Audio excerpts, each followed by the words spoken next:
Kahapon pa nga itong vlog na ito at ngayon pa nga lang mapapa-upload. At puro tulog na naman ang nangyayari sa ating editor. Huwag kaya natin bigyan ng sahod yan.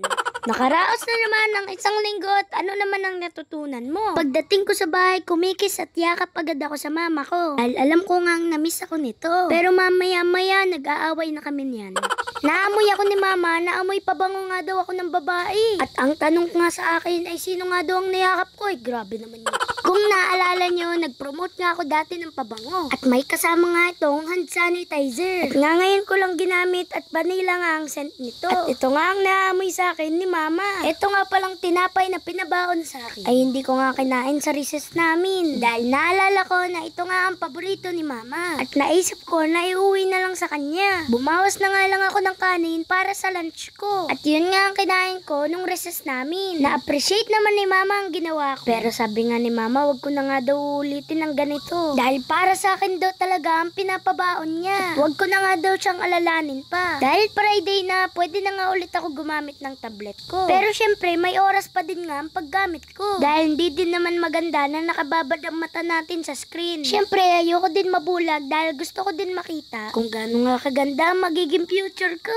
Nyero! Dumating na pala itong in-order ko sa Orange app. At adapter nga ito para sa Mi Box namin. Ilang araw na nga hindi nagagamit ang TV namin. Dahil nasira nga ang adapter nito. Finally, masisilip ko na naman ang garden ko. At pagkakuha ko nga ng tablet ko, nakita ko nga itong perang nakaipit dito. Akala ko nga ipasurprise nga ito sa akin ni mama. Pambayad nga daw ito sa tubig at kuryente. Ay nako, putulan na, hindi pa din nakakabayad. Sa tingin nyo, anong buwan kaya pwedeng kainin ito? Araw-araw na nga aring inimil ni mama. Sigurado kapag nagkalaman na nga ito at hindi na nga mahintay pumula at kinakain na. Eto nga si Mami La, hawak itong sisiw niya. Tumigas na nga daw ang tiyan nito at constipated na ata at nalunok na ata ang bato.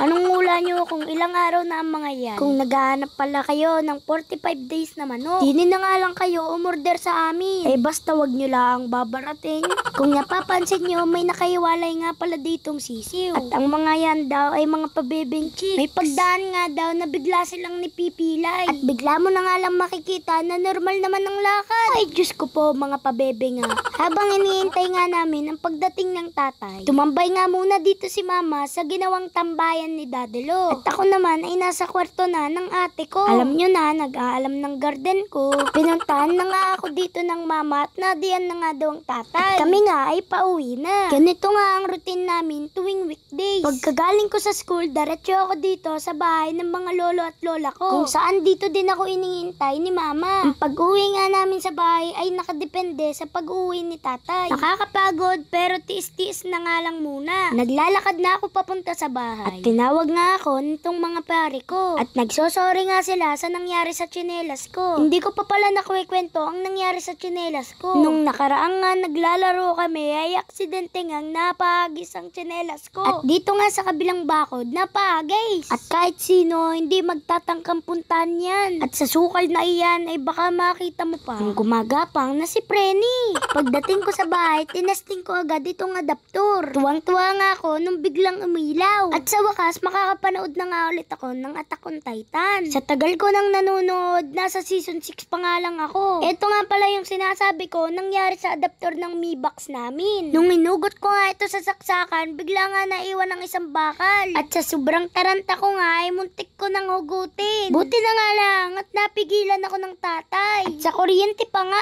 ata ako kikilig. Ay naku po. Salamat na nga lang at walang nangyari. At mararanasan ko pa nga kung paano sa'yo kiligin. Nyaro! Huwag kalimutan magpala-like and share. Salam sa panonood. Thank you Lord.